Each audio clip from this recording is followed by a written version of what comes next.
Immigration has had a long history in the United States. The majority of U.S. citizens and residents immigrated from elsewhere unless they were Native American. However, the controversy and debate on how many immigrants to allow in the U.S. continues. Many people want undocumented immigrants to go back to their nation of origin. This is known as deportation. Immigration and Customs Enforcement ICE says that it costs the government about $12,500 to deport a single person. But when the cost of catching, keeping someone held, legally handling, and taking someone away are combined, the government spends about $23,000, maybe even more, to deport each person.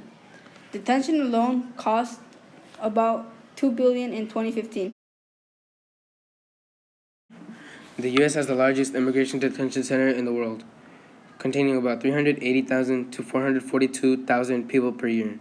People with legal permanent residence with family and community ties, asylum seekers, and victims of human trafficking are arrested for months, weeks, and even years. There are at most 200 deportation centers in the United States. The deportation centers look a lot like prisons. In fact, the same companies that build and run prisons in the United States also build and run detention centers. For example, the GEO Group and Correction Corporation of America, CCA, together hold about 15,000 people in immigration detention per day. According to the nonprofit Civic and Isolation, about 60% of immigration detention centers are private. There is no independent oversight of the system. People that are in immigration detention are often people who have been abused. Immigrants who are in detention facilities around the United States are treated very poorly and similar to murderers and convicts. There are people who don't have access to medical care and are vulnerable to rape and assault. They are often denied access to a lawyer and community support, and sometimes kept in solitary confinement. Many people are refused medical attention. During 2003 to 2008, medical neglect may have contributed to 30 of those deaths of detainees. What is happening is that a lot of immigrants are being deported and are being treated inhumanly. In this picture, the immigrant is being deported because he came into the United States without having papers. Due to the fact that he did not have papers, he was being deported and sent to the deportation centers and served some time. Once the immigrants get deported, they get treated very badly.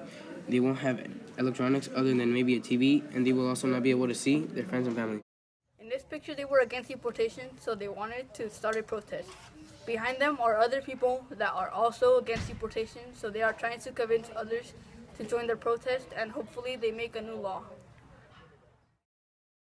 The United States says that it's a free country, even though they are sending immigrants to places they don't want to go. They are being kicked out of the United States and being punished, and they shouldn't be. They come to the United States to live a better life away from gangs, poverty, and war. This picture shows how there are immigrants crossing and running. I think that it shows that they are running from Border Patrol. Not all of the immigrants are in gangs or do a lot of crimes. Many other immigrants are nice and treat others with respect. In one of his rallies, Donald said the following quote: "They're bringing drugs, crime, and rapists." He thinks that every time a Mexican comes into the U.S., they're bringing in or smuggling drugs. He also thinks that they are bringing in crime when the people just want to live their lives peacefully away from their torn-apart hometowns. He thinks all Mexicans are bringing in crime. Not all Mexicans or immigrants are bad people. There are good and helpful people out there. This person is protesting and is against deportation. As you can see, the sign says, "No more families torn apart." I think this means that they don't want themselves or other people to be separated from their families. Being separated from their families must be painful because it's hard to live without the ones you love the most. We think that the government should treat immigrants in centers better than they are treated now. We think that they should get better food and that they should be able to talk to their families more often. There needs to be an independent review board to make sure people are treated the same as others.